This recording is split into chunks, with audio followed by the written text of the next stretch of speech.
The scent of expensive cologne and cigarette smoke hung in the air of the upscale restaurant where I worked, a toxic cloud that seemed to follow me from table to table. My feet ached in the black heels I was required to wear, and the tight pencil skirt restricted my movements as I balanced 3 plates of overpriced pasta on my forearm. 6 months at Bellissimo, and I still wasn't used to the uniform, or the way some customers looked at me like I was just another item on the menu. "Table 7 needs more wine," Marco, the floor manager, hissed as he passed by. His eyes narrowed at my momentary pause to catch my breath. I nodded quickly, my heart hammering against my ribs.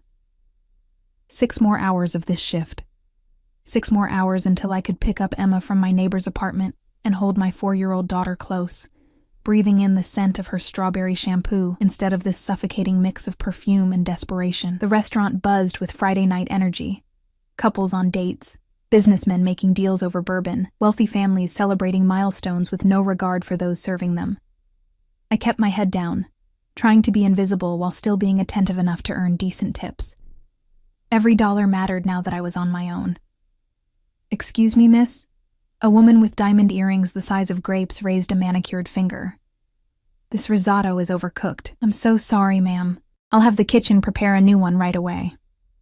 I took the barely touched plate, wondering if her complaint was legitimate, or if she simply enjoyed the power of sending food back. As I turned toward the kitchen, the front doors of the restaurant swung open, letting in a blast of autumn air that sent a chill down my spine. And then I saw him. David. My ex-husband. My body froze, the plate nearly slipping from my grasp. He hadn't seen me yet. He was speaking to the hostess, one hand casually in the pocket of his tailored suit. He looked good. Too good for someone who had abandoned his family, who had drained our bank accounts before disappearing for months, only to return with divorce papers and a new girlfriend. Panic rose in my throat like bile. I couldn't face him. Not here.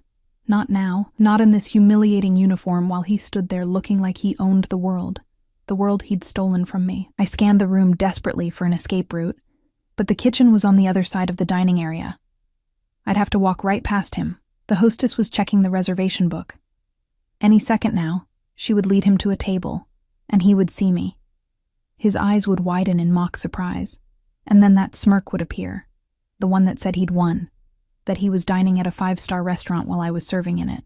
I made a split-second decision. Abandoning the rejected risotto on a nearby empty table, I moved swiftly toward the bar area, where a group of well-dressed men sat with their backs to the entrance. Without thinking, I slid into the empty space beside a broad-shouldered figure in a dark suit, and in a moment of pure desperation, I grabbed his hand where it rested on the bar counter. The hand I seized was warm, unexpectedly soft yet firm, with a heavy gold signet ring on the pinky finger. I felt the man stiffen beside me, but I couldn't look at him yet. My eyes were fixed on David, who was now scanning the restaurant, nodding at something the hostess was saying. "I'm so sorry," I whispered urgently to the stranger whose hand I was clutching like a lifeline. "My ex-husband just walked in, and I just can't deal with him right now. Please, just for a minute, pretend you know me." I finally turned to look at the man whose personal space I had so rudely invaded, and my breath caught in my throat. Dark eyes met mine, so intensely brown they appeared almost black in the dim lighting of the bar. They were deep-set under straight brows, observant and eerily still, like a predator assessing whether something was worth the chase. His face was all sharp angles, high cheekbones, a strong jaw darkened by 5 o'clock shadow, and lips pressed into a thin line of surprise or displeasure. I couldn't tell which. He was older than me, perhaps in his early 40s, with salt and pepper at his temples that only enhanced his aura of authority. For a terrifying moment, he said nothing, just studied me with those unsettling eyes. Then, something shifted in his expression, a decision made. "Alessandra," he said, his voice a low rumble that sent an unexpected shiver down my spine. It wasn't a question, but a statement, as if he was choosing a name for me on the spot. "I was wondering where you'd disappeared to." His accent was subtle but unmistakable. Italian, maybe, or somewhere in the Mediterranean. The way he slightly rolled the R in wondering made the common word somehow exotic. I released a breath I didn't know I was holding, relief washing over me. "Sorry to keep you waiting. I managed, my voice steadier than I expected. From the corner of my eye, I saw David being led to a table across the restaurant. He hadn't noticed me yet, but it was only a matter of time in the relatively open space. The stranger followed my gaze, his eyes narrowing slightly as they landed on David. Then, with a smoothness that seemed practiced, he shifted his body to shield me from view, simultaneously releasing my hand, only to place his own on the small of my back. The weight of it felt both protective and possessive, and despite myself, I leaned into his touch, grateful for the cover. "Is that him?" he asked, his breath warm against my ear. I nodded, not trusting my voice. "Former husband?" Another question. Another nod from me. "Recent?" "A year," I whispered. "But he's been difficult." Something dangerous flashed in the stranger's eyes. There and gone so quickly I thought I might have imagined it, his hand on my back pressed slightly firmer.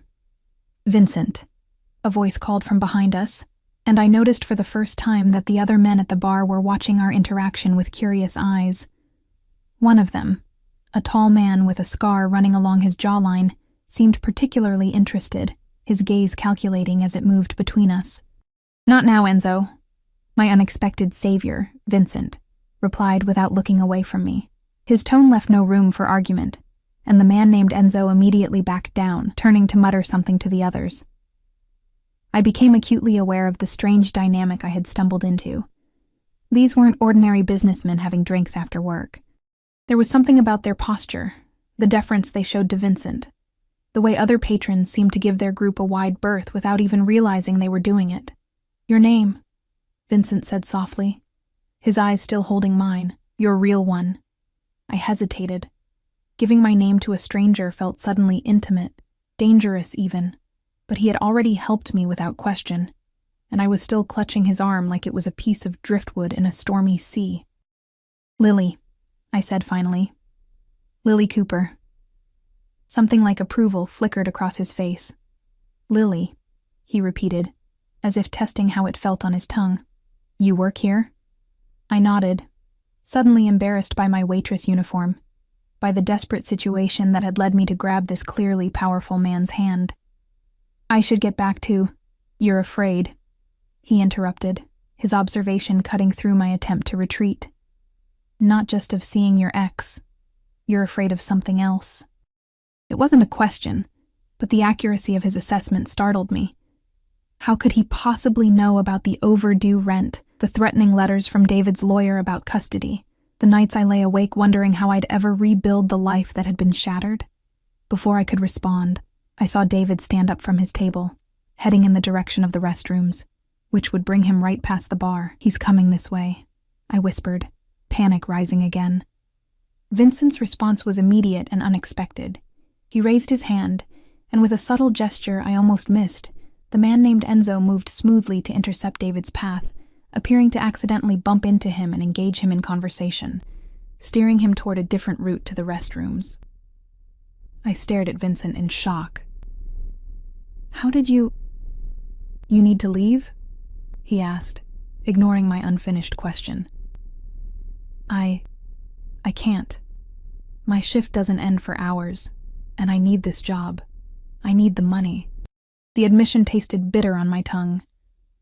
Vincent's eyes traveled over my face, taking in details I wasn't even aware were visible. The exhaustion, the worry, perhaps even the faint bruise on my cheekbone that makeup couldn't quite conceal. A parting gift from David during our last encounter, when I'd refused to let him see Emma while he was drunk. "What time do you finish?" "Midnight," I replied automatically, then immediately regretted sharing the information. He nodded once, decisively. "I'll wait." "No, that's not necessary. You've already helped enough by—" "I'll wait," he repeated, firmer this time. It wasn't an offer, but a statement of fact. "You shouldn't be alone if he decides to linger." A throat cleared behind us, and I turned to find Marco glaring at me, his eyes darting between me and Vincent, a mix of anger and nervousness on his face. "Cooper, Table 12 has been waiting for their check for 10 minutes, he snapped, though his usual bite seemed tempered by Vincent's presence. "I'm sorry, I was just—" "She was assisting me," Vincent cut in smoothly, his voice dropping to a register that somehow made Marco take a physical step back. I believe I requested her specifically. Marco's face paled visibly. Mr. Russo, I didn't realize... Of course, sir. Take all the time you need, Lily. He retreated quickly, throwing one last nervous glance over his shoulder. Mr. Russo.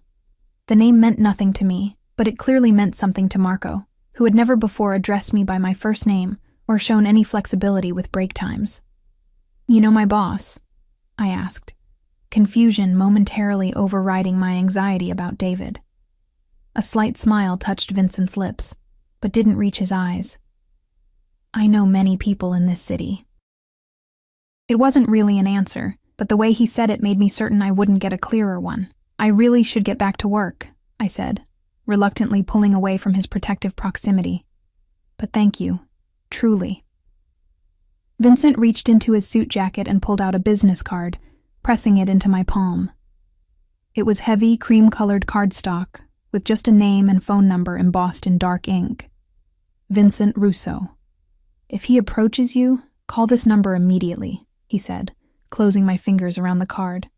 Anytime. I nodded, slipping the card into the pocket of my apron, aware that I was accepting something more significant than just a phone number.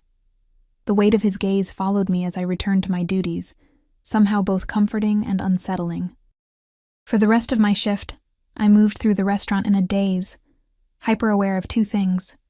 David, who thankfully remained absorbed in his dinner date with a blonde woman I didn't recognize, and Vincent, whose commanding presence at the bar seemed to alter the very atmosphere of the room.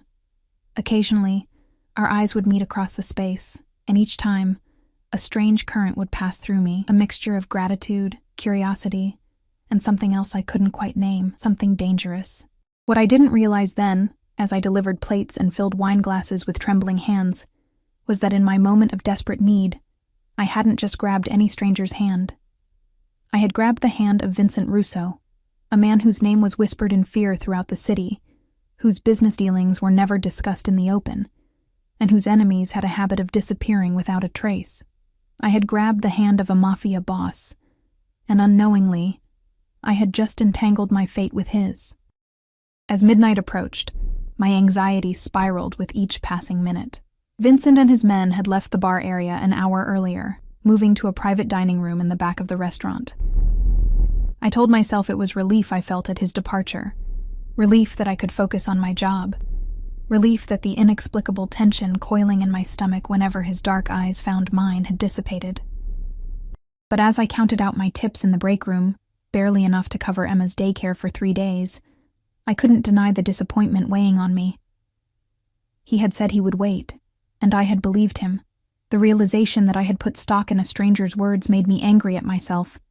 Had I learned nothing from David's broken promises? I changed out of my uniform in the cramped employee bathroom, pulling on worn jeans and a sweater that had once been soft but was now pilled from too many washes. My reflection in the smudged mirror looked exhausted, dark circles under eyes that had forgotten how to sparkle, hair pulled back in a practical ponytail that did nothing to soften the sharp angles worry had carved into my face. "You okay, Lily?" asked Tara, another waitress, as she applied a fresh coat of lipstick. "You seem distracted tonight." "I'm fine," I lied, the words so familiar they fell from my lips without thought. "Just tired." She nodded sympathetically. "Don't forget your coat. It's gotten cold out there." I thanked her and grabbed my thin jacket from the hook, mentally calculating the bus schedule. The last bus to my neighborhood would leave in 20 minutes. If I hurried, I could make it. The alternative was a 30-minute walk through parts of the city I preferred to avoid after dark. Marco was waiting by the employee exit, counting cash for the register.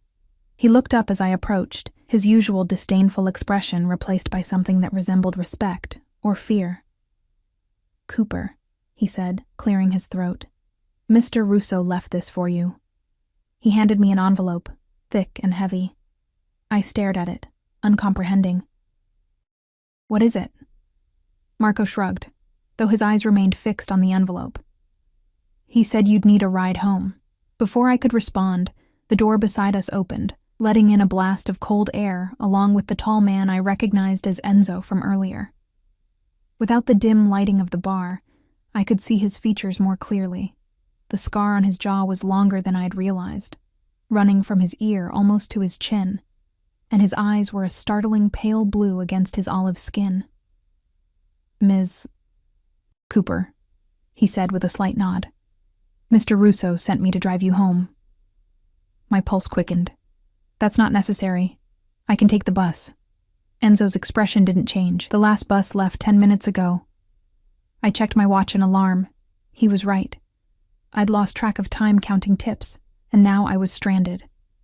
"I can walk," I insisted, though the thought of the long, cold journey made my tired feet ache in protest. "Mr. Russo was quite clear," Enzo replied, his tone making it evident this wasn't a request. "The car is waiting." I hesitated, clutching the mysterious envelope.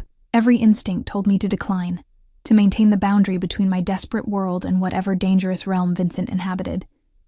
But the practical reality of my situation, exhausted, miles from home with the temperature dropping, made the decision for me. "Fine," I conceded. "Thank you." Marco watched our exchange with undisguised curiosity, and I could already imagine the rumors that would circulate tomorrow. Lily Cooper, single mother and nobody waitress, somehow connected to Vincent Russo. I didn't understand the significance of that connection yet, but Marco's reaction told me enough to know it was substantial. I followed Enzo out to the parking lot, where a sleek black SUV with tinted windows idled, its engine a quiet purr in the night. He opened the back door for me, and I slid onto leather seats so soft they felt like butter against my jeans. "Your address?" Enzo asked, as he took the driver's seat, his eyes meeting mine in the rearview mirror.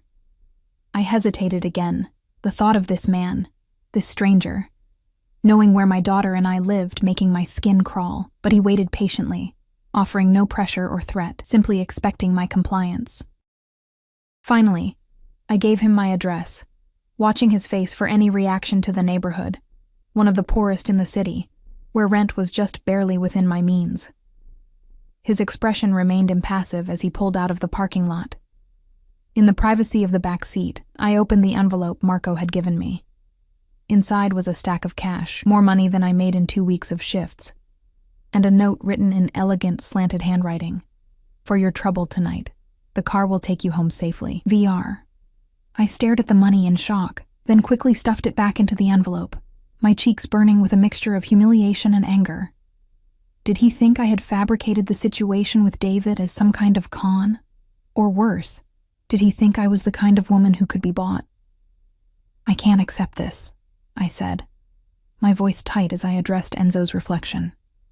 "Please take it back to Mr. Russo with my thanks, but I can't take his money." Enzo's eyes flicked to mine briefly before returning to the road. "That would be unwise." "I don't care if it's unwise," I shot back, surprising myself with my vehemence. "I'm not for sale." Something that might have been respect flickered across Enzo's stoic features. "Mr. Russo doesn't pay for people, Ms. Cooper. He compensates for inconvenience or rewards loyalty. The distinction matters to him." His words gave me pause. I thought of how Vincent had interfered when David was heading toward the bar, how he had somehow made Marco treat me with deference for the first time since I'd started working at Bellissimo. Why would he care about my inconvenience? I asked, more to myself than to Enzo. "That," Enzo replied after a moment of silence, "is a question I cannot answer." We drove the rest of the way in silence, the lights of the city sliding over us like ghostly fingers as we moved from the affluent downtown area to the increasingly dilapidated outskirts where I lived.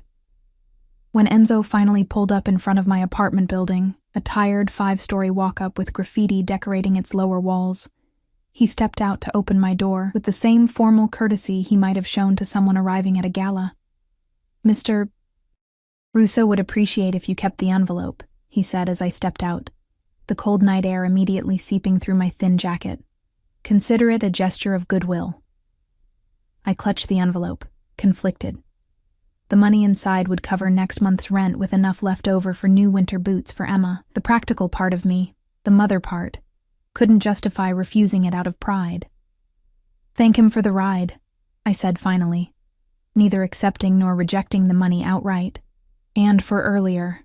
Enzo nodded once, then handed me a small card, identical to the one Vincent had given me earlier.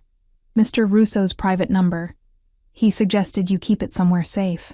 Before I could respond, My attention was drawn to a car parked across the street. A silver Audi I recognized instantly, its engine off, but a figure clearly visible in the driver's seat. David. Fear shot through me like ice water in my veins. How had he found my new address? I'd been so careful, moving across the city and changing my phone number after the last time he'd shown up drunk, pounding on my door and screaming accusations until a neighbor called the police. Enzo followed my gaze, his posture shifting subtly. "Is that him? Your ex?" I nodded, unable to speak past the knot of terror in my throat. Without a word, Enzo moved to stand between me and the view of David's car, his hand disappearing briefly inside his jacket before returning to his side. "Go inside, Ms. Cooper. Lock your door. I'll ensure he doesn't follow." "You don't have to." "I insist." He cut me off, his voice leaving no room for argument. "Mr. Russo would be displeased if I left you unprotected." The word displeased carried a weight that sent a shiver down my spine, not for my safety, but for what it implied about Vincent's potential reaction and power. I hurried inside the building, my heart hammering against my ribs as I climbed the 4 flights of stairs to my apartment. Mrs. Patel, my elderly neighbor who watched Emma when I worked nights, opened her door at the sound of my footsteps. "She's sleeping," Mrs. Patel whispered with a warm smile. "Not a peep all night. Such a good girl." "Thank you," I breathed, trying to hide my distress as I followed her into her apartment. Emma was curled up on the fold-out couch, her dark curls splayed across the pillow, one small hand clutching her tattered stuffed rabbit. The sight of her peaceful face temporarily pushed away my fear. I gathered her into my arms, careful not to wake her, and thanked Mrs. Patel again before carrying Emma across the hall to our apartment. Once inside, I locked the door, engaged the flimsy chain, and carried Emma to the single bedroom we shared. After tucking her in, I moved to the window that overlooked the street, peering cautiously through the thin curtains. Enzo still stood beside the SUV, his tall figure illuminated by the streetlight, while David's Audi remained in the same spot. For a long moment, nothing happened. Then, as if making a decision, David's car door opened, and he stepped out. Even from this distance, I could see the belligerent set of his shoulders, the unsteady way he moved. He'd been drinking. My hand instinctively reached for my phone, ready to call 911, but I watched in frozen fascination as David approached Enzo. I couldn't hear what was said, but I saw David gesturing wildly, pointing toward the building. Toward me, Enzo remained perfectly still, his posture relaxed yet somehow menacing. Then, with a speed that startled me, Enzo closed the distance between them, leaning in to speak directly into David's ear. Whatever he said drained all the color from David's face. He stumbled back, nearly tripping over his own feet in his haste to return to his car. Within seconds, the Audi's engine roared to life, and David sped away, tires squealing against the pavement. Enzo looked up then, directly at my window, as if he had known I was watching all along. He gave a small nod before returning to the SUV and driving away, the taillights disappearing around the corner. I sank to the floor beneath the window, the envelope of cash still clutched in my hand, my mind racing. What had I done by grabbing Vincent Russo's hand? What world had I inadvertently stepped into? Sleep evaded me that night. I lay beside Emma, listening to her soft breathing, my thoughts a chaotic swirl of fear, gratitude, and an emotion I didn't want to name. A dangerous curiosity about the man whose intervention had, at least for tonight, kept David at bay. Morning came with the soft patter of rain against the window, and Emma's small hands patting my cheeks. "Mommy, wake up. It's Pancake Saturday." I forced a smile, pushing away the exhaustion. "That's right, baby. Pancake Saturday it is." As Emma chattered about what shapes she wanted her pancakes in, I moved through our morning routine on autopilot, my mind still replaying the events of the previous night. The envelope of cash sat on top of the refrigerator where I'd placed it, both out of Emma's reach and out of my direct line of sight, as if not seeing it would somehow make the moral dilemma it represented disappear. After breakfast, while Emma was engrossed in her favorite cartoon, I finally allowed myself to count the money properly. $5,000. More than enough for rent, for new winter clothes for Emma, for the dental work I'd been postponing, and still have some left over. Money that could change everything, at least temporarily. Money from a man who, if Marco's reaction and Enzo's deference were any indication, was not someone I should be involved with. I was still staring at the cash when my phone buzzed with a text from an unknown number. "Did you sleep well, Lily? VR." My heart leaped into my throat. How had he gotten my number? I hadn't given it to him or to Enzo. The implication that he could so easily access my personal information sent a chill through me. Yet there was also a traitorous warmth at the thought that he had bothered to check on me. Before I could decide whether to respond, another text came through. "Your ex won't be a problem anymore. Consider it handled." My fingers hovered over the keyboard, a dozen responses forming and dissolving in my mind. Finally, I typed, "I don't know what Enzo said to him, but thank you. I should tell you, though, that I can't accept the money." His response was immediate. "We'll discuss it tonight, 8 p.m. I'll send a car. Not a request, but a statement. An assumption that I would comply." The presumption should have angered me, but instead, I felt a flicker of anticipation, quickly smothered by practical concerns. "I can't. I have my daughter." There was a longer pause before his next text. "Bring her. She'll be safe." I stared at the message, shock rendering me momentarily speechless. Bring Emma to meet a man I knew nothing about, a man who was clearly involved in activities outside the law. It was unthinkable. "That's not possible. I'm sorry." This time, the pause stretched for so long I thought he had given up. Then, "Your daughter will remain with Enzo's sister Maria, in the garden room. She's a certified childcare provider. You and I will dine separately. This is important, Lily. Please." The please caught me off guard. It was the first time his communications had included anything resembling a request, rather than a command. And beyond that, the thoroughness of his planning, a certified childcare provider, suggested he had anticipated my objections. "Mommy, can I have juice?" Emma's voice pulled me from my thoughts. As I poured apple juice into her favorite sippy cup, decorated with faded princesses, I weighed my options. I could refuse Vincent's invitation, return the money somehow, and hope that David had been scared off permanently. Or I could meet with Vincent, understand what exactly had transpired, and perhaps gain some clarity on why this powerful man had taken such an interest in my problems. "Here you go, sweetheart," I said, handing Emma her juice. "How would you feel about going on a little adventure tonight? With dragons?" she asked hopefully, her brown eyes, so like mine, wide with excitement. I smiled, smoothing her wild curls. Maybe not dragons, but there might be a garden. As Emma returned to her cartoon, chattering about gardens and flowers, I picked up my phone and typed a response I hoped I wouldn't regret. "We'll be ready at 8. The black SUV arrived precisely at 8, idling quietly in front of my building like a sleek predator. I stood at the window, watching as Enzo stepped out and scanned the street with practiced vigilance before approaching the entrance. "Who's that man, Mommy?" Emma asked, peering around my legs at the window. She was dressed in her nicest outfit, a purple corduroy dress with leggings, and the light-up sneakers she insisted on wearing everywhere. I'd spent an hour trying to tame her curls into 2 neat braids, my hands trembling slightly as I worked. "That's our driver for tonight," I explained, smoothing non-existent wrinkles from my own dress, the only nice one I owned, a simple black wrap style that had survived from my previous life with David. "Remember what I told you? We're going to have dinner at a special place." Emma nodded solemnly, clutching her stuffed rabbit closer. "And I'm going to play in a garden with a nice lady while you talk to your friend." Friend? The word felt wrong for whatever Vincent was to me. Savior? Threat? Both, perhaps. A sharp knock at the door made me jump. Emma ran to answer it before I could stop her, though she was still too short to reach the chain lock. "Emma, wait!" I called, but she had already thrown the door open as far as the chain would allow. "Hello," she chirped up at Enzo, fearless in the way only children can be. "Are you the dragon?" To my surprise, Enzo's stern face softened almost imperceptibly. He crouched down to Emma's eye level, his massive frame folding with unexpected grace. "No dragons tonight, little one," he said, his voice gentler than I'd heard it before. "But I've been told there might be ice cream for good girls who listen to their mothers." Emma's eyes widened.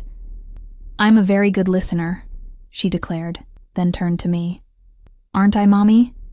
The best, I agreed, unlatching the chain with fingers that still wouldn't quite stop trembling.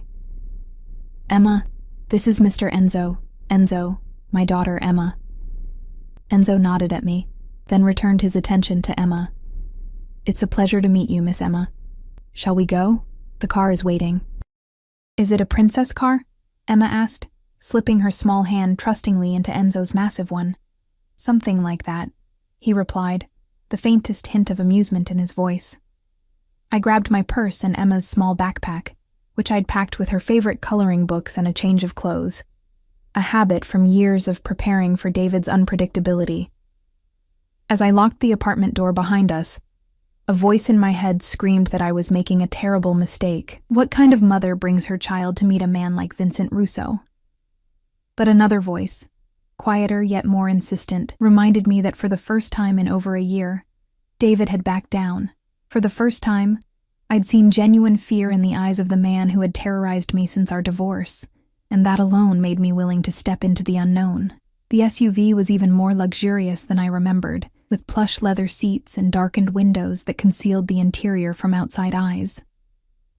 Emma bounced excitedly as Enzo secured her in a booster seat that definitely hadn't been there the night before. "Look, Mommy, the seat has cup holders," she exclaimed, exploring every feature with delighted fingers. I smiled at her enthusiasm while my own stomach twisted with anxiety. "Yes, baby. Very fancy." Enzo closed our doors and took his place in the driver's seat. "Mr. Russo is looking forward to seeing you again, Ms. Cooper," he said, his eyes meeting mine briefly in the rearview mirror. I nodded, not trusting my voice. The city lights blurred outside the window as we drove, moving from my rundown neighborhood through increasingly affluent areas.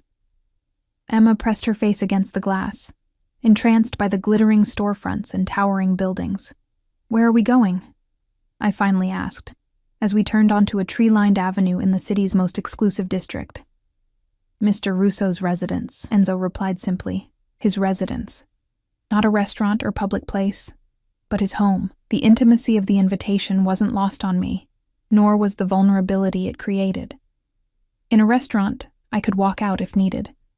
A private home offered no such escape. We pulled up to a gated property set back from the street, surrounded by a high stone wall covered in flowering vines. A security guard stepped forward, examined the car, then nodded to Enzo, before the wrought iron gates swung open silently.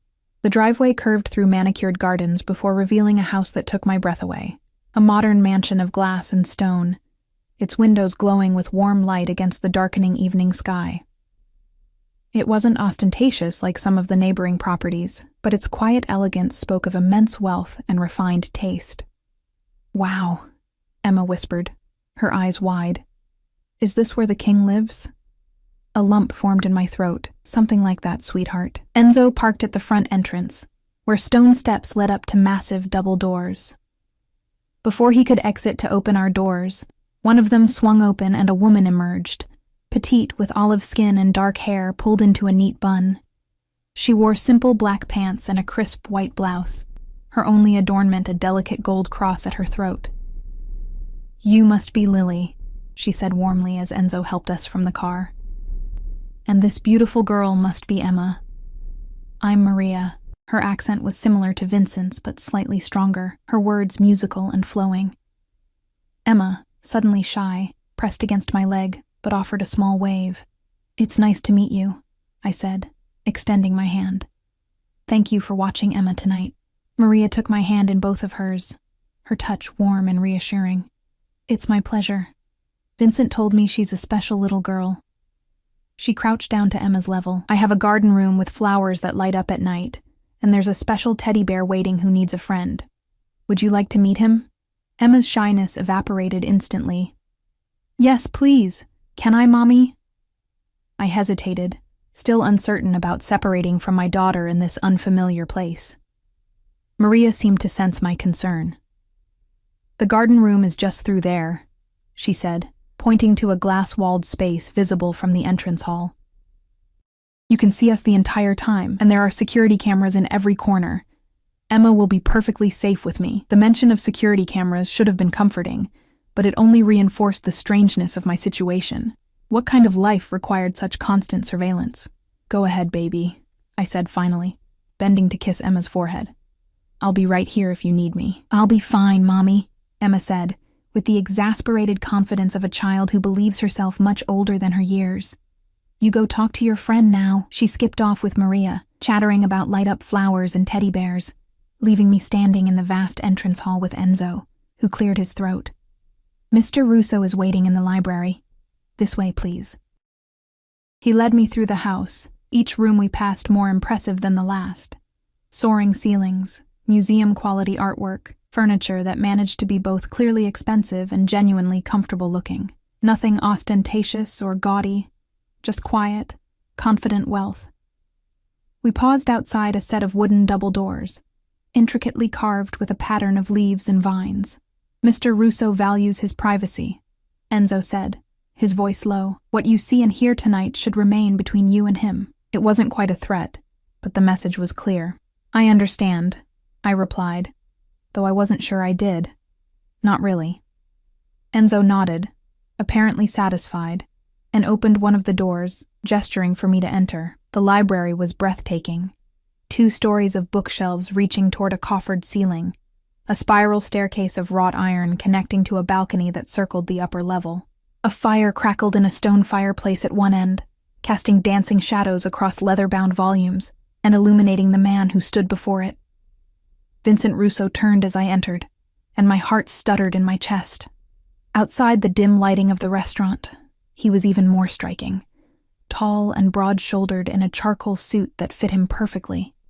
His dark hair combed back from a face that belonged on ancient Roman coins. Power radiated from him like heat from the fire, invisible but undeniable. Lily, he said, my name in his accented voice sending an unexpected shiver down my spine. Thank you for coming. The door closed behind me with a soft click, and I suddenly felt very alone, very far from the world I knew. Your home is beautiful, I said, because it seemed safer than asking any of the questions burning in my mind. A slight smile touched his lips. Thank you. Would you like a drink? Wine, perhaps? I shook my head. I need to keep a clear head, for Emma. Something like approval flickered in his dark eyes. Of course. Please, sit. He gestured to a seating area near the fire, 2 leather armchairs with a small table between them. I perched on the edge of one, my back straight, hands folded in my lap to hide their trembling. Vincent took the other chair, his movements fluid and controlled. Up close, I could see faint lines at the corners of his eyes, a thin scar above his right eyebrow, details that humanized his otherwise intimidating perfection. You're afraid, he observed, just as he had in the restaurant. You don't need to be. Not of me. I don't even know you, I said, finding my voice at last. But I know enough to understand that you're not just a businessman, Mr. Russo. Vincent, he corrected gently. And no, not just a businessman. But tonight, I'm simply a man having dinner with a beautiful woman who interests him. Heat rushed to my cheeks at his directness. Why? Why would someone like you be interested in someone like me? He studied me for a long moment, his gaze intense but not unkind. Someone like you, he repeated thoughtfully. A strong woman raising a child alone, working multiple jobs, surviving despite every obstacle. You underestimate your worth, Lily Cooper. The words were like a physical touch, stirring something long dormant within me. After years of David's constant belittlement, of being made to feel worthless and replaceable, Vincent's assessment left me speechless. He leaned forward slightly, his elbows on his knees. Last night, when you grabbed my hand, you did something no one has done in a very long time. What's that? I asked, barely above a whisper. You surprised me. His smile was small, but genuine. In my world, surprise is rare. People are predictable, driven by greed, fear, ambition, but you acted on pure instinct, with no calculation. It was refreshing. I didn't know how to respond to that, so I changed the subject. What did Enzo say to David last night? Whatever it was, it worked. I've never seen him back down like that. Vincent's expression hardened, the warmth vanishing so completely it was as if it had never existed. He told your ex-husband that if he ever approached you or Emma again, there would be consequences he couldn't imagine. And David believed him. People tend to believe Enzo. Vincent's tone was matter of fact. Your ex-husband is a coward who preys on those he perceives as weaker than himself. Show him real power, and he crumbles. I thought of David's face as he fled, the genuine fear in his eyes. Will he stay away? Yes, Vincent said with absolute certainty. He's been made to understand that you and Emma are under my protection now. The phrase sent conflicting emotions through me. Relief at the thought of David's torment ending, but also apprehension at what under my protection might entail. I appreciate what you've done, I said carefully, but I can't be indebted to you. The money, the car rides, the threats to David. It's too much. I don't have anything to offer in return. Vincent's eyes darkened. I'm not looking for repayment, Lily. Everyone wants something, I insisted, years of hard lessons making me cynical, especially men with power. He nodded slowly, acknowledging the truth in my words. What I want is simple. Dinner, conversation, your company, freely given. Just dinner? I couldn't keep the skepticism from my voice. A hint of amusement crossed his face. For now, I find that I enjoy your presence, your honesty. It's rare in my world. Before I could respond, a soft knock at the door interrupted us. Vincent called out something in Italian, and the door opened to reveal an older man in the uniform of a butler. Dinner is served, sir, he announced with a slight bow. Vincent stood, extending his hand to me. Shall we? I hesitated only briefly before placing my hand in his, allowing him to lead me from the library. We passed through a formal dining room with a table that could seat 20, but Vincent guided me instead to a smaller, more intimate space. A glass-enclosed terrace overlooking the illuminated gardens. A table for two was set with fine china and crystal, candles flickering in the center. Through the glass walls, I could see the garden room where Emma was playing with Maria, surrounded by flowers that indeed seemed to glow with soft, changing colors. My daughter's laughter was faintly audible, the sound easing some of my anxiety. She's safe, Vincent said, following my gaze. Maria is my sister. There's no one I trust more with children. Your sister? I asked, surprised by this personal detail. He nodded, pulling out my chair. Yes, she was a kindergarten teacher before. He paused, before certain events made it safer for her to work privately. As I sat, I caught a glimpse of something on Vincent's wrist. A tattoo partially visible beneath his suit sleeve, intricate lines in dark ink. He noticed my gaze and smoothly adjusted his cuff to cover it. The butler appeared with the first course, a delicate soup that smelled of saffron and the sea. As we ate, Vincent steered the conversation to lighter topics. Books we'd read, places we'd traveled. My list embarrassingly short compared to his. Music we enjoyed. He was surprisingly easy to talk to, intelligent and attentive, asking questions about Emma and listening with genuine interest to my answers. By the time dessert arrived, a chocolate confection that melted on my tongue, I had almost forgotten the circumstances that had brought me here. Almost. Your ex-husband, Vincent said abruptly, setting down his wineglass. He did more than just leave you, didn't he? The sudden change of topic jarred me. What do you mean? Vincent's eyes were dark and knowing. The way you flinched when the waiter dropped a plate tonight, the bruise on your cheekbone that you tried to cover with makeup, the fear in your eyes when you saw him at the restaurant. Not just discomfort, but terror. I looked down at my plate, shame washing over me, though I knew it shouldn't be mine to bear. It wasn't always bad, I said quietly. In the beginning, he was charming, successful, everything I thought I wanted. But after Emma was born, things changed. He started drinking more, staying out late. When I questioned him, he'd get angry. Vincent remained silent, allowing me to continue at my own pace. The first time he hit me, he cried afterward, promised it would never happen again. I believed him. I gave a bitter laugh. By the third time, there were no more tears, no more promises, just accusations that I had provoked him, that I deserved it. No one deserves that, Vincent said, his voice low and dangerous. No one. I tried to leave once, before the divorce. He found us at my mother's house and I swallowed hard. He broke my wrist, said if I ever took Emma from him again, he'd kill me and take her himself. Vincent's hand tightened around his wine glass, the only visible sign of his anger. When did you finally get away? When he met someone else? Younger, prettier, no child to complicate things. He filed for divorce, emptied our accounts, and left me with nothing but debts and a restraining order that he ignored whenever it suited him. I forced myself to meet Vincent's gaze. Until last night, whatever Enzo said to him worked better than any court order ever did. Vincent was silent for a long moment, his expression unreadable. Then he reached across the table and with gentle fingers traced the fading bruise on my cheekbone.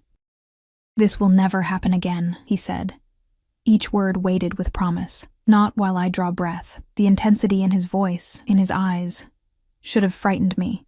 Instead, I felt something shift inside me.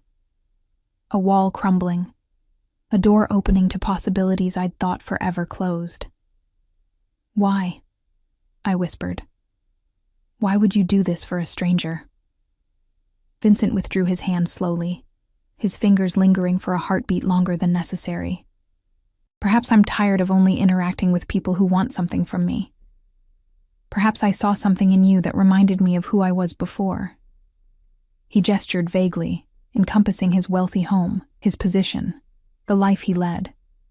"Before you became whatever you are now?" I finished for him. A smile touched his lips, sad and knowing. "Yes, before that." "And what are you, Vincent?" I asked, the question that had hovered between us since our first meeting. He held my gaze steadily. "I think you know." I did know, or at least I suspected. The deference people showed him, the power he wielded, the security that surrounded him, all pointed to something outside the boundaries of normal business. "Does it matter?" he asked softly. "Tonight? In this moment?" Before I could answer, the sound of running footsteps approached, and Emma burst onto the terrace, her eyes bright with excitement. "Mommy! The flowers changed colors when I touched them. And the teddy bear talks." She skidded to a stop when she noticed Vincent, suddenly shy again. Vincent smiled at her, the expression transforming his face, softening the hard edges. "Hello, Emma. I'm Vincent. Your mother has told me what a brave, smart girl you are." Emma studied him with the frank curiosity of childhood. "Are you the king?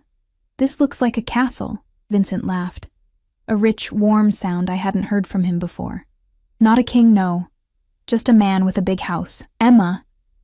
Maria appeared in the doorway, slightly breathless. "I'm sorry, Vincent." She ran ahead when I told her we were coming to say goodnight.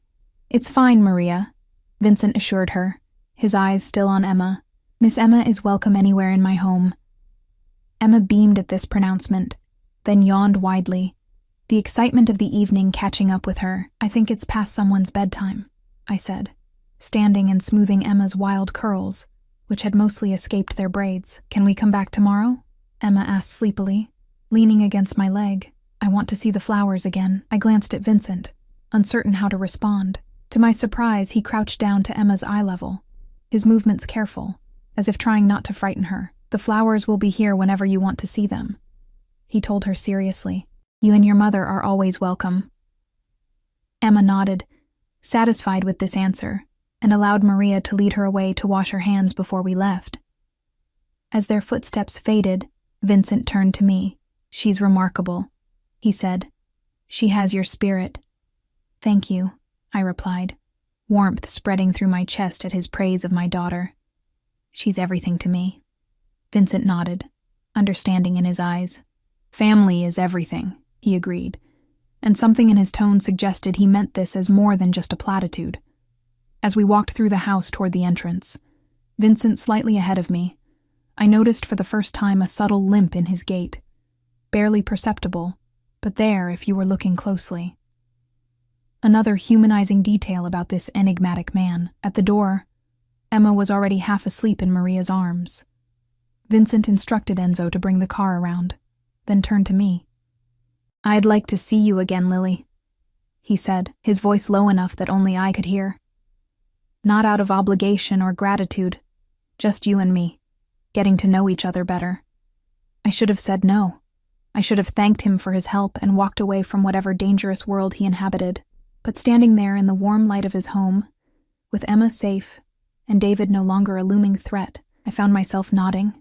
I'd like that too, I admitted, surprising myself with the truth of it. Something flickered in his eyes, relief, perhaps, or satisfaction. He reached into his pocket and handed me a small velvet box, a gift, he said, when I hesitated to take it. Nothing extravagant, I promise. I accepted the box but didn't open it, tucking it into my purse instead. Thank you, for everything. He took my hand, raising it to his lips in an old-world gesture that should have seemed affected, but somehow felt natural coming from him. Until next time, Lily Cooper.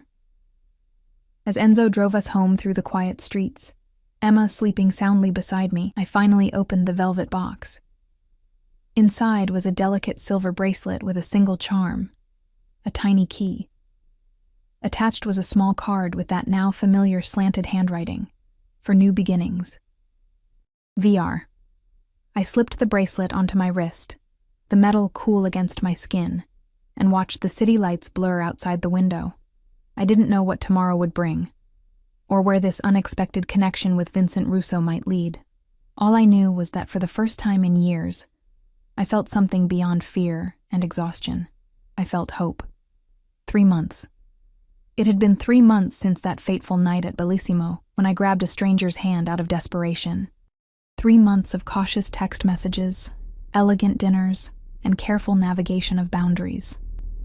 3 months of getting to know Vincent Russo, the man behind the power, behind the whispered name that made people straighten their spines and avert their eyes.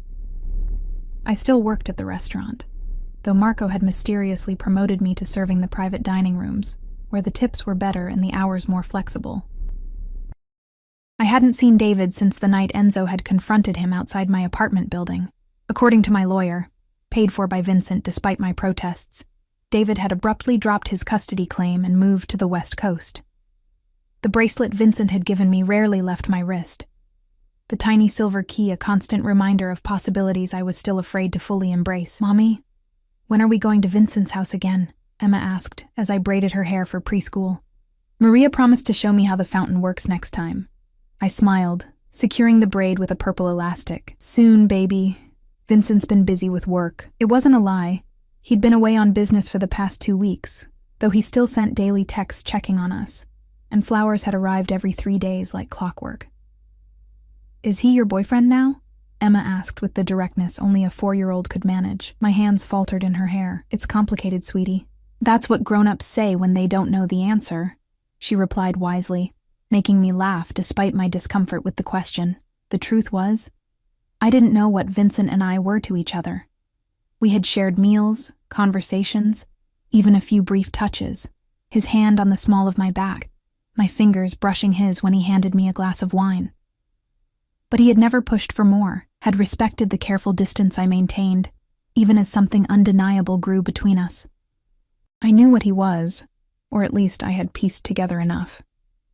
The hushed phone calls he excused himself to take, the men who watched the perimeter of any restaurant where we dined, the way certain people in the city treated me differently once they realized my connection to him. Vincent Russo was powerful in ways that existed outside the law, and that knowledge should have sent me running.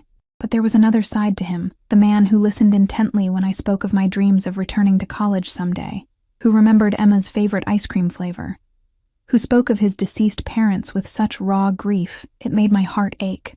That man was someone I was finding it increasingly difficult to keep at arm's length.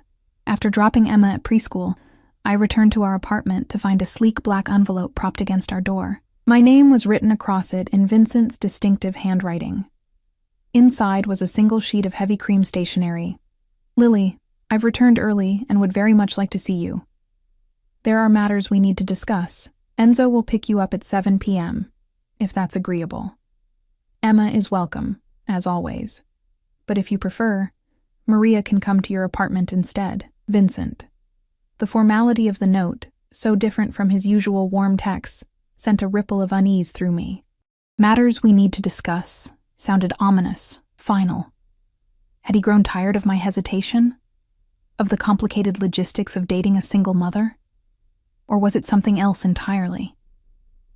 I arranged for Mrs. Patel to watch Emma, not because I didn't trust Maria, but because the serious tone of Vincent's note made me think this was a conversation best had without my daughter present. At precisely 7 p.m., the now familiar black SUV pulled up outside, but instead of Enzo, it was Vincent himself who stepped out, dressed impeccably as always in a charcoal suit that accentuated his broad shoulders.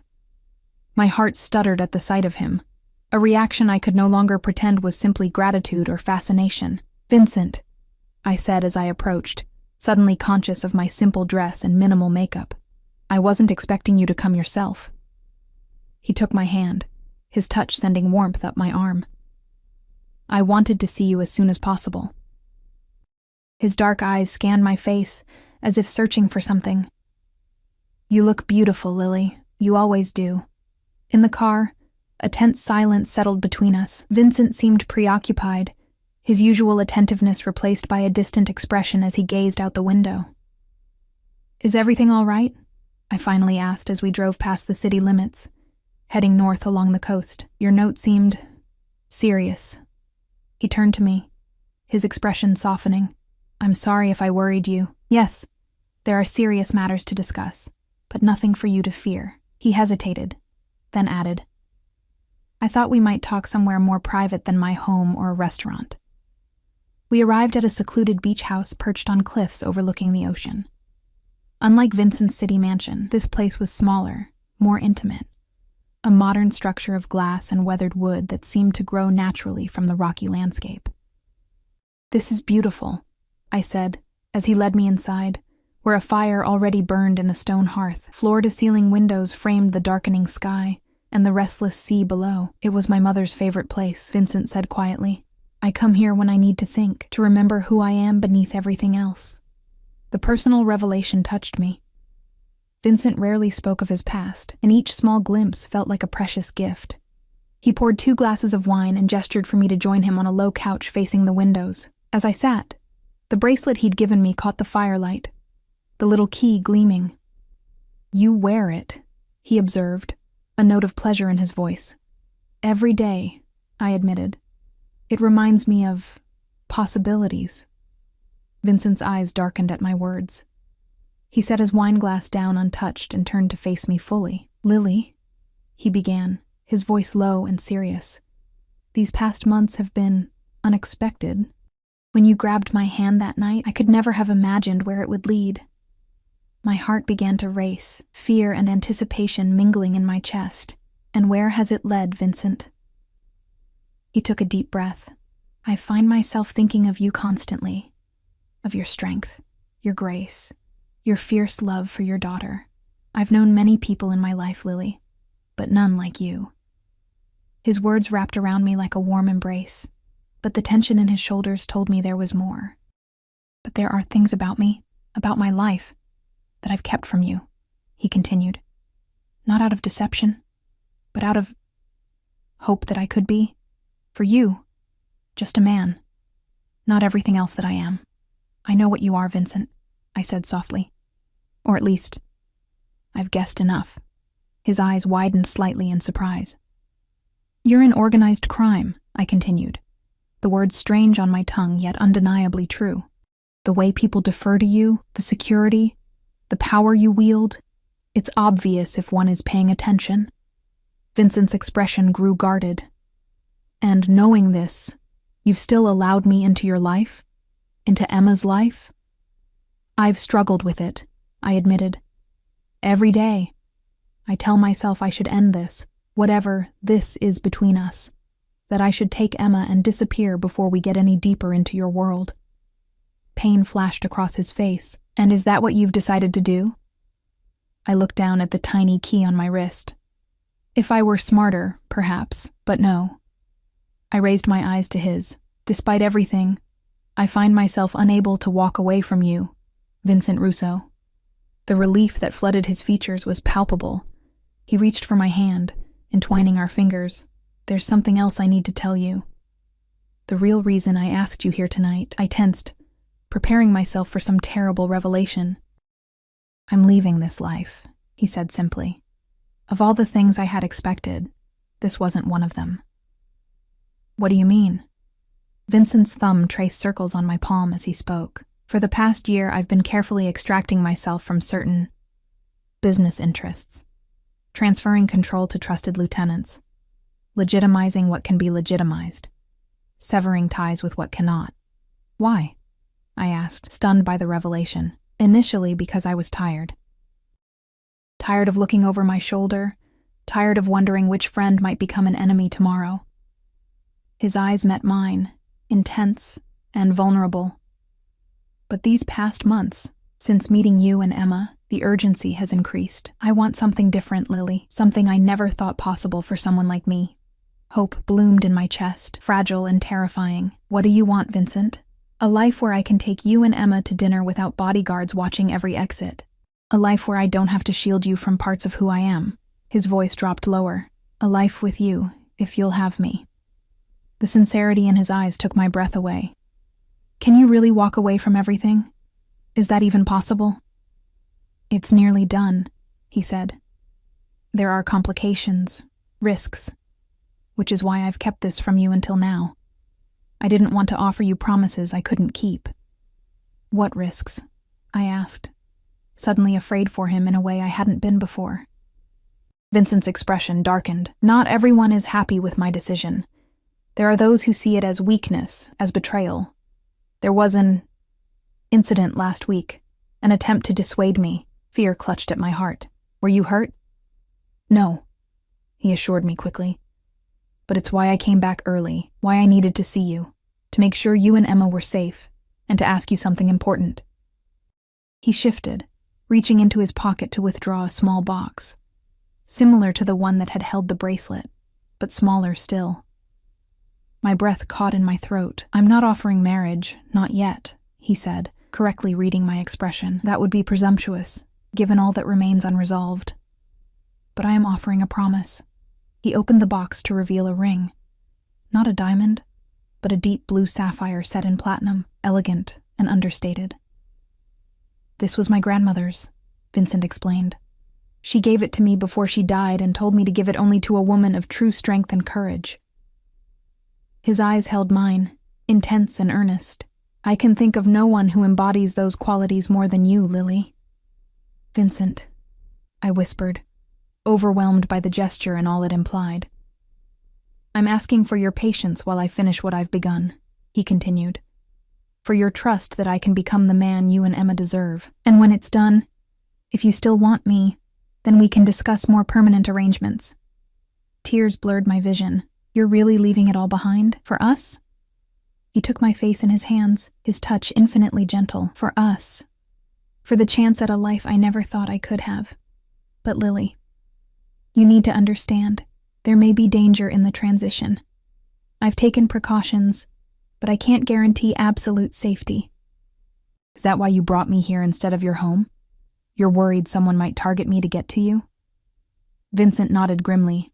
After the attempt last week, I've increased security around you and Emma, though you may not have noticed.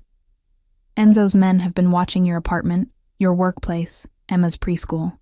I should have been frightened by this revelation, but instead, I felt a strange calm. How long until it's finished? This transition? 2 months, perhaps 3. I've moved most of my legitimate assets offshore. Once the final arrangements are complete, we could go anywhere. Italy, France, wherever you and Emma would be happy. Leave the country? The idea was both terrifying and exhilarating. Emma's never even been on a plane, Vincent smiled, the expression softening his features. She'd love Italy. Children are treasured there, and you. You would bloom in the Mediterranean sun, away from memories of David, away from the struggle of making ends meet. The future he painted was so tempting. A clean slate, a new beginning, safety and security for Emma. But there was one question I needed answered first. Why me, Vincent? Of all the women you could have chosen, educated, sophisticated women from your world, why a struggling waitress with a complicated past and a 4-year-old daughter? Vincent was quiet for a moment, considering his answer. When he spoke, his voice was low and fervent. Because when you grabbed my hand that night, you weren't seeing Vincent Russo, the man people fear. You were just seeing a potential lifeline. He brushed a strand of hair from my face. And then, when you learned who I was, you still saw the man beneath it all. You questioned me, challenged me, made me laugh when few dared to joke in my presence. He took my hand, pressing it against his chest, where I could feel his heart beating steadily. You make me feel human, Lily. Not a title, not a position, not a threat. Just a man. Do you have any idea how rare that is in my life? His words resonated deep within me. Wasn't that all anyone wanted in the end? To be seen for who they truly were, beyond labels and circumstances? I'm afraid, I admitted. Not of you, but of letting myself believe in this future you're describing. I've had dreams shattered before, I know, he said softly. And I can't promise there won't be challenges. But I can promise that I will never willingly cause you or Emma pain. That every decision I make from this moment forward will be with your well-being in mind. He held out the sapphire ring, a question in his eyes. Will you accept this? Not as an engagement, but as my promise to you that I'm fighting for our future? I looked at the ring, at the man holding it, and at the crossroads stretching before me. The safe path would be to walk away now, before I was in any deeper. To return to my small apartment and predictable struggles, to the life I knew how to navigate. But as I gazed into Vincent's eyes, I saw something I'd been searching for since long before David had shattered my trust. I saw home. Yes, I whispered, extending my hand. I accept your promise, Vincent, and I make one in return, to believe in the future you're fighting for. To trust that what we've found is worth the risk. He slipped the ring onto my right hand. A promise, not yet an engagement. And the sapphire caught the firelight, sending blue sparks dancing across our skin. Vincent raised my hand to his lips, pressing a kiss to my knuckles, then to the inside of my wrist, where my pulse raced beneath the bracelet he'd given me.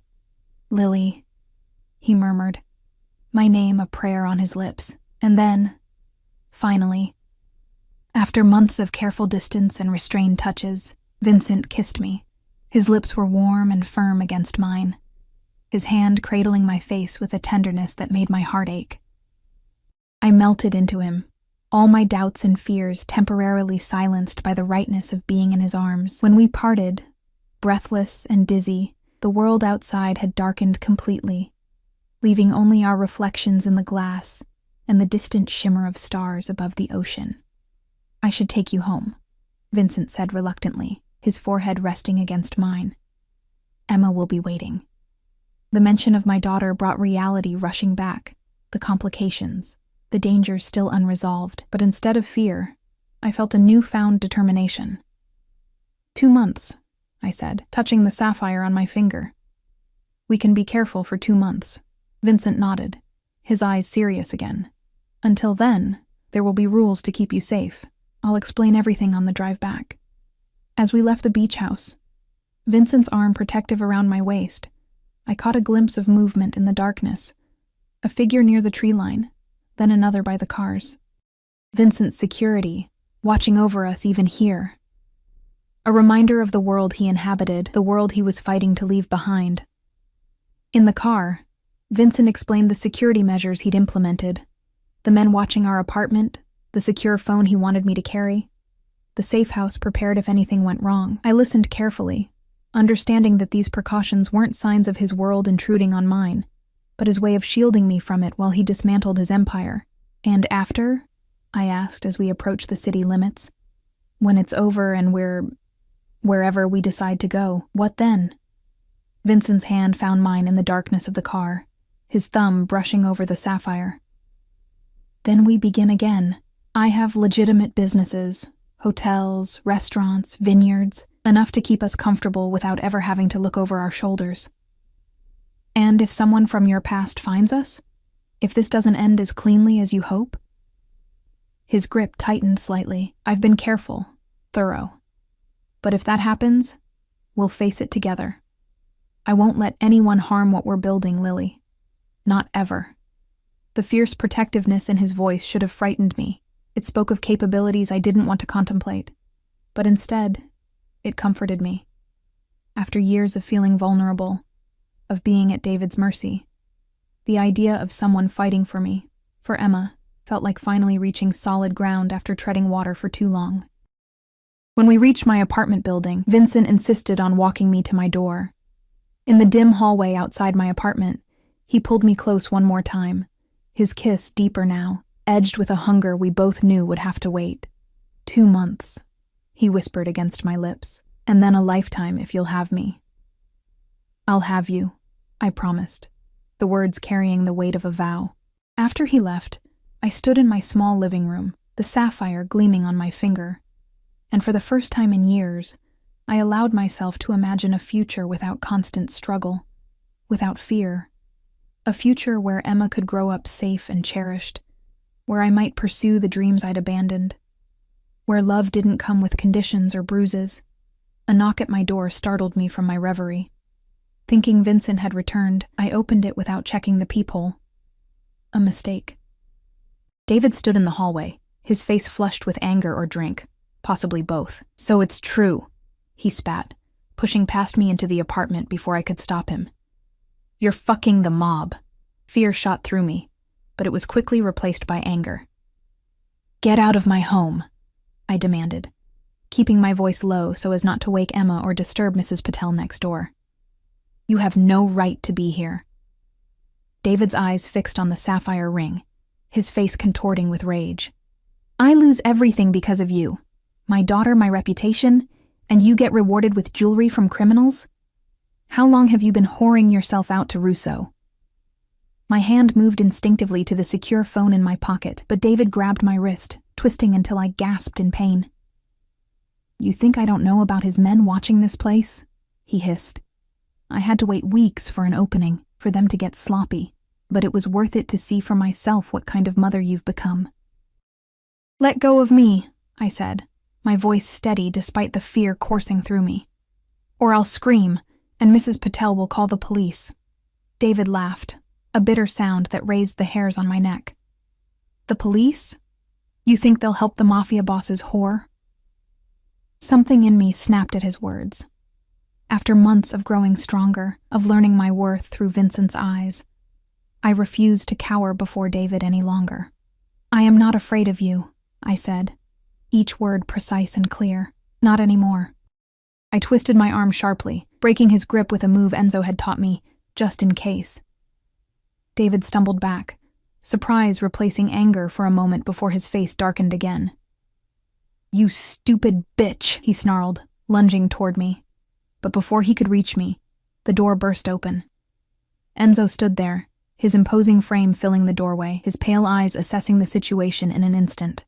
Behind him was another man I recognized from Vincent's security team. Mr. Cooper, Enzo said, his voice deceptively calm. I believe you're trespassing. David froze, his face draining of color. This doesn't concern you. This is between me and my wife. Ex-wife, I corrected sharply. Ex-wife, Enzo repeated, stepping fully into the apartment. Who happens to be under Mr. Russo's protection? A fact you were made aware of months ago. David's eyes darted between Enzo and the door, calculating his chances. Russo's not untouchable, he said, desperation edging his voice. People are talking. His own people think he's gone soft. A chill ran through me at his words, so similar to what Vincent had told me about resistance to his plans to leave his criminal life behind. Enzo's expression didn't change, but something dangerous flickered in his eyes. Mr. Cooper, I'm going to give you one chance to leave peacefully, for Ms. Cooper's sake and for your daughter's. The mention of Emma seemed to reach David in a way threats to his own safety hadn't. He glanced toward her bedroom door, then back at me, conflict evident in his face. She deserves better than this life, he said, and I couldn't tell if he meant me or Emma. Better than him. That's not for you to decide anymore, I replied quietly. Please leave, David.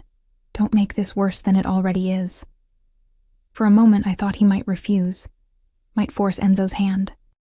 But then his shoulders slumped, the fight draining out of him. This isn't over. he muttered as he moved toward the door, but the words lacked conviction. Enzo stepped aside to let him pass, then followed him out, leaving his associate at my door. I'll ensure he leaves the building, Enzo told me. Marco will stay with you until I return. Mr. Russo has been informed and is on his way. After they left, I sank onto the couch, adrenaline still coursing through my veins. I checked on Emma, relieved to find her still sleeping peacefully, unaware of the confrontation that had just taken place. When Vincent arrived 20 minutes later, his face was a mask of controlled fury. He gathered me into his arms, his body tense as he checked me for injuries. I'm okay, I assured him, leaning into his embrace. Really, he didn't hurt me. Vincent's jaw clenched as Enzo recounted what had happened, including David's comments about Vincent going soft. This changes things, Vincent said after Enzo finished. We need to accelerate the timeline. What do you mean? I asked, suddenly afraid. Vincent's eyes met mine, determination replacing anger. It means we leave sooner than planned. Tonight, if possible. Tonight? I echoed, stunned. But Emma, my job, our things, essentials only, Vincent said, his tone gentler now. I have properties where we can stay until the final arrangements are complete. Places no one knows about, not even my closest associates. I looked around my small apartment, the home I'd built for Emma and me after escaping David, the safe haven I'd fought so hard to maintain. The thought of leaving it all behind with no warning was terrifying, yet the alternative, staying and risking another confrontation, possibly one where Emma wouldn't sleep through it, was worse. How long do I have to pack? I asked, my decision made. Relief washed over Vincent's face.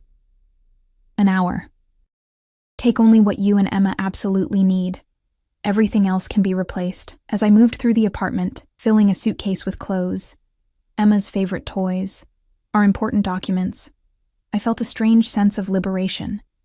Each item I chose to bring, each one I left behind, was a step toward the future Vincent had promised. A future I was now fully committed to, dangers and all. Emma woke briefly as I dressed her in warm clothes, her sleepy eyes questioning, "Are we going on an adventure, Mommy?" I smoothed her curls, my heart full of love and determination. Yes, baby, the biggest adventure yet. In the living room, Vincent was on the phone, speaking rapidly in Italian. When he saw us, he ended the call and crossed to lift Emma into his arms. To my surprise, she went willingly, resting her head on his shoulder, as if it were the most natural thing in the world. "Ready?" he asked me, his free hand extended toward mine. I took it, feeling the warmth of his skin against my palm, the solid strength of his grip. 3 months ago, I had grabbed a stranger's hand out of desperation, never imagining where that impulsive action would lead.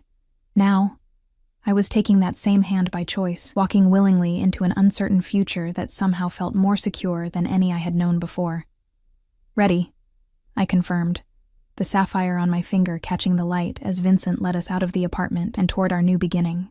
As we stepped into the waiting car, Emma already drifting back to sleep between us, Vincent squeezed my hand. "I will keep you both safe," he promised, his voice low and fierce.